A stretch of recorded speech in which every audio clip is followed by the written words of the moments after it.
नमस्कार, एवन उत्तराखंड देख रहे हैं आप। मैं हूं आपके साथ ऋतुश्री पथरिया। खबरों की शुरुआत से पहले एक नजर हेडलाइंस पर। कैंचीधाम तहसील में गरजे ग्रामीणों ने मालिकाना हक की मांग की, सरकार पर कोरी घोषणाओं का लगाया।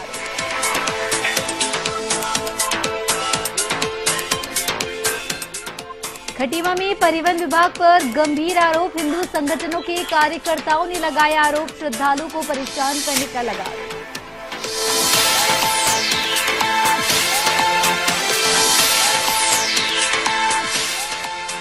मसूरी में टैक्स को लेकर बड़ा विवाद, विद्युत विभाग ने काटा स्ट्रीट लाइट का कनेक्शन, बदले में नगरपालिका ने बिजली घर पर लगाया था।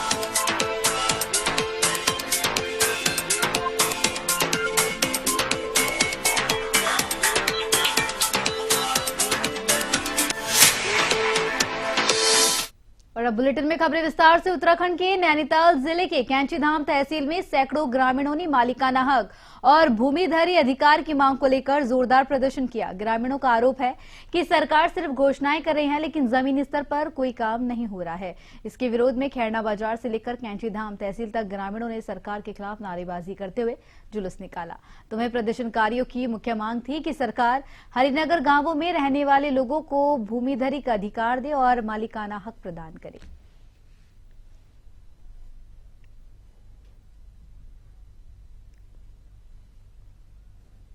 ये हमारे जो उत्तराखंड के मालिकाना हक की लड़ाई चल रही थी, इसमें भूमिधरी का अधिकार हम मांग रहे हैं। ब्रिटिश कालीन सरकार के द्वारा जो पट्टे दिए गए थे वो आज के भी वैसे के वैसे ही हैं। उन लोगों को मालिकाना हक नहीं मिल रहा है, किसान सम्मान निधि नहीं मिल रही है, सरकारी कोई सहायता नहीं मिल रही है, मकान वहाँ पर नहीं बना पा रहे हैं। इन परिस्थितियों को लेकर के मालिकाना हक की जो लड़ाई थी उसको हमने नैनीताल जनपद के कैंचीधाम तहसील से शुरू किया है। मालिकाना हक संघर्ष समिति के बैनर तले यहाँ पर जो है हरिनगरों, जो कि आपके राय बहादुर हरिप्रसाद टम्टा जी के प्रयासों से पूरे प्रदेश में कई हरिनगर हमारे बसाए गए थे, जिनको आज तक मालिकाना हक और भूमिधरी अधिकार नहीं दिया गया है। क्योंकि उत्तराखंड सरकार के सफल 3 वर्ष पूर्ण होने के मौके पर लोहाघाट के रामलीला मैदान में जन सेवा थीम पर भव्य बहुउद्देशीय चिकित्सा शिविर का आयोजन किया गया।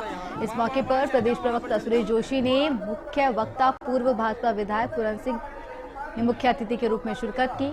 तो वे दोनों अतिथियों ने कहा कि सेवा, सुशासन और विकास सरकार की सर्वोच्च प्राथमिकता है। तो वही मुख्यमंत्री पुष्कर सिंह धामी के नेतृत्व में प्रदेश में चौमुखी विकास हुआ है।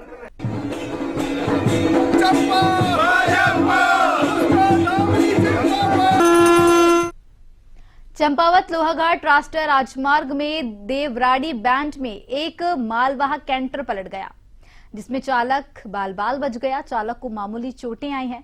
पुलिस ने बताया कि हरियाणा के जज्जर से धारचूला की ओर प्लाई लेकर जा रहे कैंटर लोहाघाट चंपावत राष्ट्रीय राजमार्ग पर अनियंत्रित होकर पलट गया।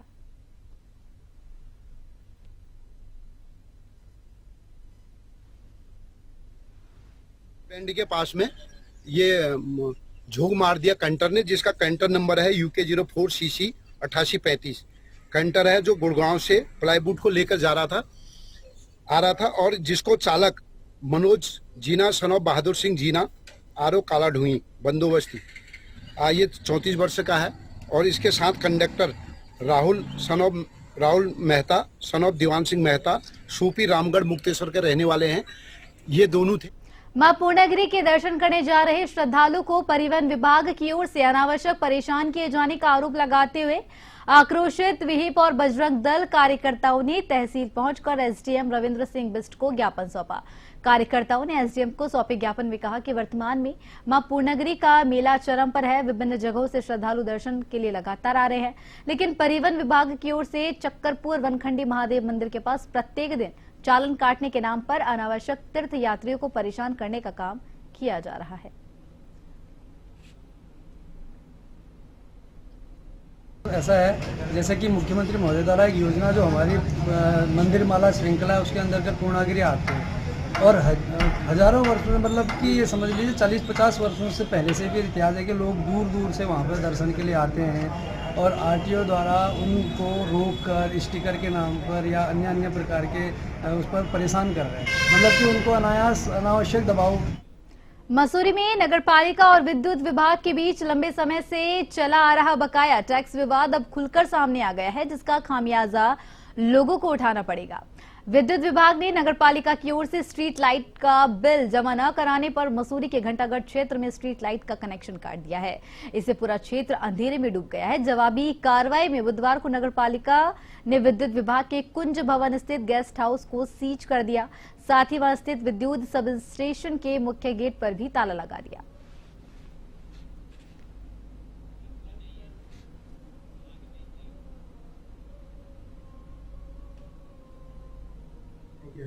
विद्युत विभाग अभी हमारा भी समस्त बकायेदारों पर आपको वैसे अवगत करा, नगर पालिका द्वारा 31 मार्च से पहले जितने भी हमारे बकायेदार हैं उन पर सभी के खिलाफ कार्रवाई की जा रही है, जितने भी बड़े बकायेदार हैं। तो बिजली विभाग जो है वो हमारा सबसे बड़ा बकायेदार है। लगभग इनकी सभी संपत्तियों पे टोटल पूर्व की सभी वर्षों का अगर हम जोड़ें, संपत्ति का लगभग 24 करोड़ के आसपास है। तो जिसमें से कि इनका मात्र एक कुंज भवन जिसकी की टोटल डिमांड 2,05,000 रुपए है, हमने एक सिंबॉलिक उसके रूप में, क्योंकि बाकी हमें पता है कि एसेंशियल सर्विसेज हैं, तो हम उनका जो गेस्ट हाउस है बस हमने उसको एक सीट किया कि भाई आप हमारे को हमारा बकाया जमा करा दें। अब उससे कैसे उनकी एसेंशियल सर्विसेज बाधित हुई तो उसके संबंध में मेरे को पता चला कि कुछ सबस्टेशन का इशू था, तो हमने उसको भी हटवा के जहाँ पर उनके 2 रूम्स हैं जो गेस्ट हाउस वाले रूम्स हैं, बस उस एक पूरे सराउंडिंग्स को हम सीट कर रहे हैं। कोई कहीं पर भी किसी एसेंशियल सर्विस कोई बाधित नहीं। प्रदेश सरकार ने आर्थिक रूप से कमजोर मुस्लिम समुदाय के लोगों को ईद पर उपहार स्वरूप एक ईद किट देने की घोषणा की है। इस किट में कपड़े, दूध, ड्राई फ्रूट, चीनी, सेवई और चावल शामिल होंगे। इस फैसले पर कांग्रेस प्रदेश अध्यक्ष करण मेहरा ने बीजेपी पर निशाना साधते हुए कहा कि भारतीय जनता पार्टी की सरकार इवेंट मैनेजमेंट कंपनी की तरह काम कर रही है। इसका मकसद सिर्फ सत्ता हासिल करना है, न कि देश और राज्य के विकास से कोई सरोकार रखना। बीजेपी कई मामलों में एक तरफा कार्रवाई कर रही है और धार्मिक ध्रुवीकरण के जरिए वोट हासिल करना चाहती है। साथ ही मेहरा ने कहा कि जनता जल्द ही इसका जवाब देगी।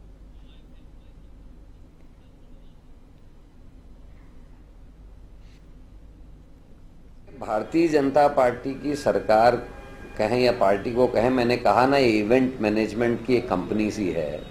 ये सब कुछ करेगी जिससे इनको सरकार बनाने में मदद हो। इनको राष्ट्र से कोई मतलब नहीं, इनको राज्य से कोई मतलब नहीं, विकास से इनका कोई लेना देना नहीं है और इनके पास कोई चारा भी नहीं है, क्योंकि महिला अपराध में पहले नंबर पे इनके कार्यकर्ता और पदाधिकारी उसमें इन्वॉल्व हैं, पेपर लीक में इनके कार्यकर्ता इन्वॉल्व हैं, खनन में इनके लोग इन्वॉल्व हैं। तो इसलिए इनके पास और कोई चारा नहीं है।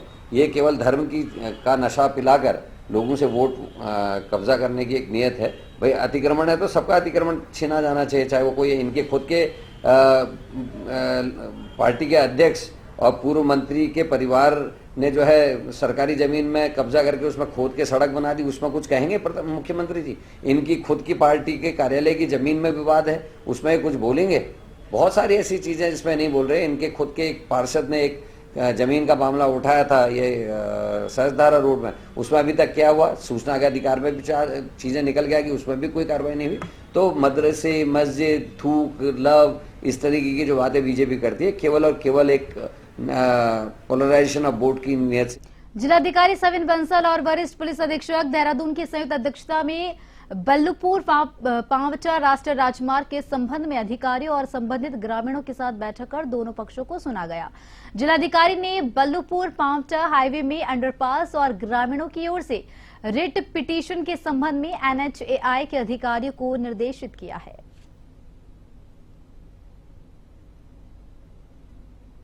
देखिए, जो हमारा फिजिकल इंफ्रास्ट्रक्चर है, कैपिटल इंटेंसिव इंफ्रास्ट्रक्चर है, वो लार्जर इंटरेस्ट में अवश्य होता है, ज़रूरी होता है। उससे हमारी जो ट्रांजैक्शन कॉस्ट है सोशल सर्विसेज की वो न्यून होती है।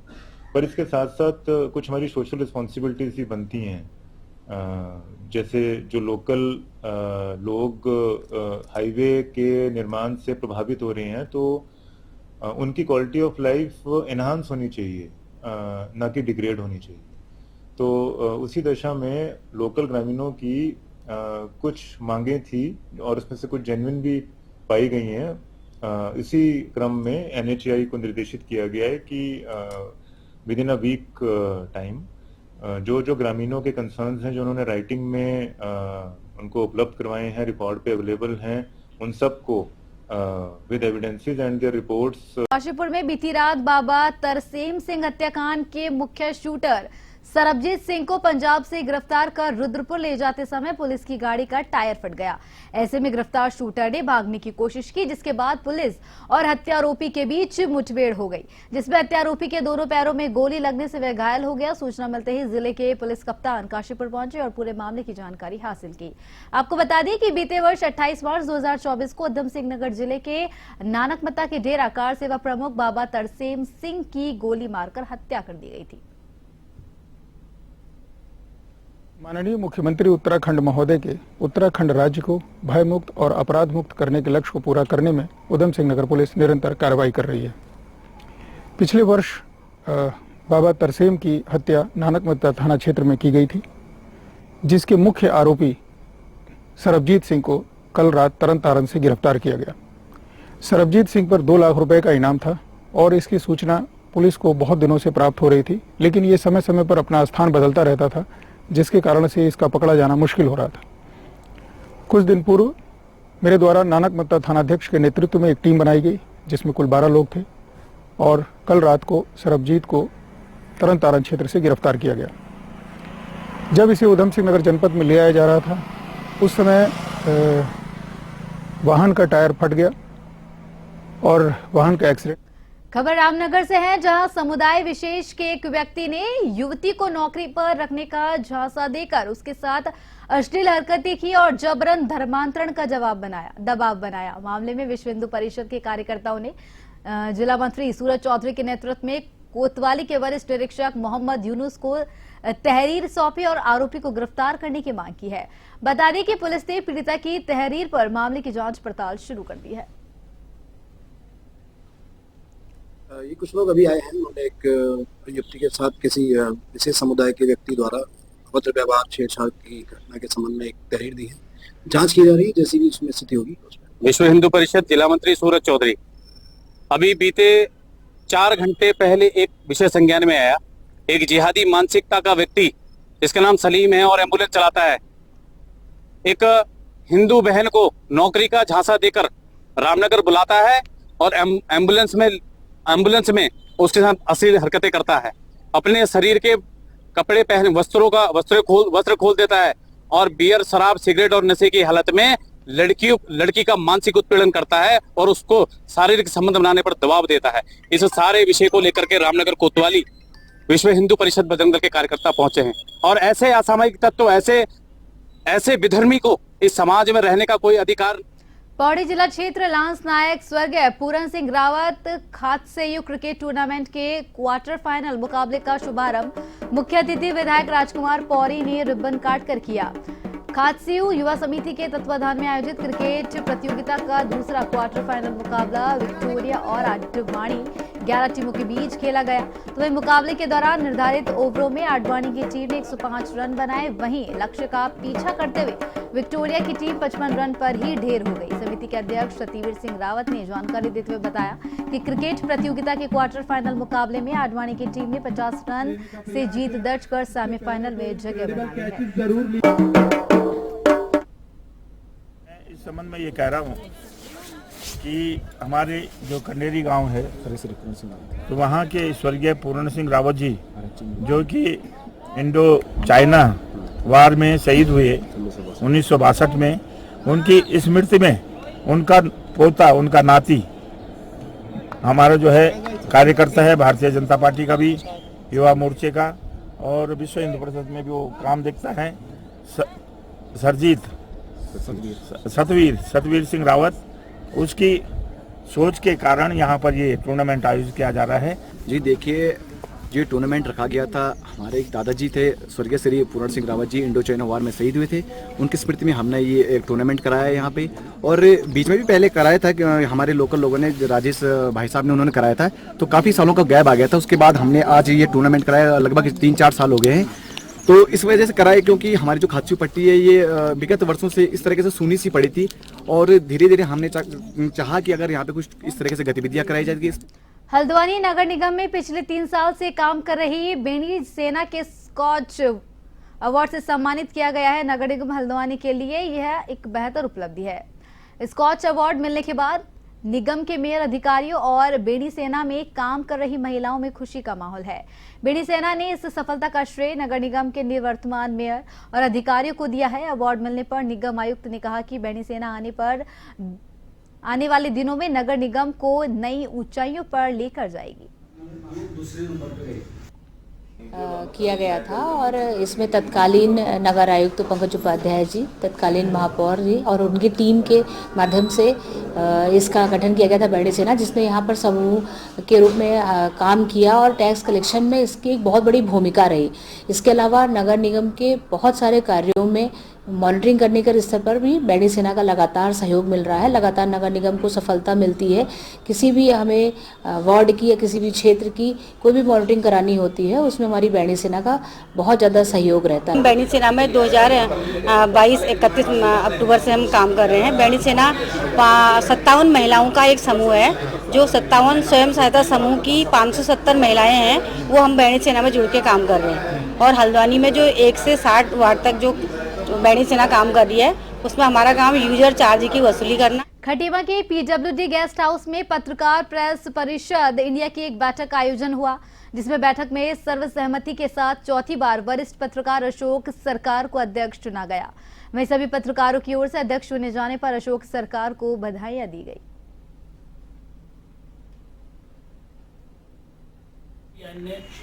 और सब भाइयों का प्यार, और जैसे पहले कार्य कर रहा था ऐसे ही अगर सब भाई मुझे अपने प्यार और स्नेह देंगे तो ऐसे ही मैं आगे भी आशा करता हूं कि ऐसी कार्य करता रहूं। और ये तीसरी बार जो है, और पत्रकार प्रेस खटीमा इकाई की ये तीसरी जो है 3 बार की थी, 4थी बार हम लोगों ने जो है ये गठन की प्रक्रिया चालू करी। तो सभी हमारे पत्रकार साथी, हमारे प्रदेश के, जिले के और जो भी हमारी खटीमा की इकाई के पत्रकार साथी सभी यहाँ एकत्रित हुए। सब ने सर्वसम्मति से अशोक सरकार जी का जो 3 साल से लगातार इनका कार्यकाल चला आ रहा था, चौथी बार भी इनको जो है कार्यकाल जो है सर्वसम्मति से इनको जो है चुना गया। उत्तराखंड के रामनगर में स्थित विश्व प्रसिद्ध जिम कॉर्बेट नेशनल पार्क के पास चांदनी इको टूरिज्म जोन को खोलने के फैसले से विवाद खड़ा हो गया। एक और लोग इस रोजगार का विकास का अवसर बना रहे हैं, तो वहीं दूसरी ओर कुछ लोग इसे वन्य जीवों और पर्यावरण के लिए खतरा बता रहे हैं। बीते सोमवार को इस विवाद से और तेजी पकड़ ली है। अब सैकड़ों ग्रामीणों ने तराई पश्चिमी वन प्रभाग के DFO कार्यालय का घेराव किया और जोरदार प्रदर्शन कर चांदनी इको टूरिज्म जोन को न खोलने की मांग की है। वहीं पर्यटन समर्थकों ने DFO को ज्ञापन सौंपकर जोन को जल्द से जल्द शुरू करने की अपील की है। जिस तरीके से रामनगर के अंदर CTR से लगे हुए गांव में और जंगल से लगे हुए गांव में लगातार पर्यटन जोन खोल दिए जा रहे हैं, जिसको लेकर छोई में प्रस्तावित चांदनी जोन को लेकर लगातार लोगों में आक्रोश है और लगातार 1-1.5 महीने से लोग यहाँ पे आंदोलन कर रहे हैं। परसों हमने तराई पश्चिमी वन प्रभाग का घेराव किया, लेकिन सरकार के कानून में फिर भी चूं नहीं रेंग रही है। और आज हमने जो यहाँ के DFO हैं, उन DFO का यहाँ पे पुतला फूका है और जो वन मंत्री है, वन मंत्री का पुतला फूका है। मामला ये है सर, यहाँ पे जो गैबुआ, छोई, क्यारी और टेढ़ा पवलगढ़ से लगा हुआ क्षेत्र में एक प्रस्तावित चांदनी जोन वन विभाग द्वारा प्रस्ताव किया गया है, उसमें शुरू से ही ग्रामीणों द्वारा उसका विरोध किया गया है। यहाँ पे सबसे पहले जब ग्रामीण DFO साहब के पास आए तो उनका ये कहना था कि जनप्रतिनिधियों का एक सहमति पत्र, असहमति पत्र आप लाके दीजिए, उसके बाद हम ये प्रस्तावित जोन जो है रद्द कर देंगे। हमारी टीम ने उसके बाद उनको असहमति पत्र दिया, लेकिन उसके बावजूद भी वन विभाग इस जोन को रद्द करने को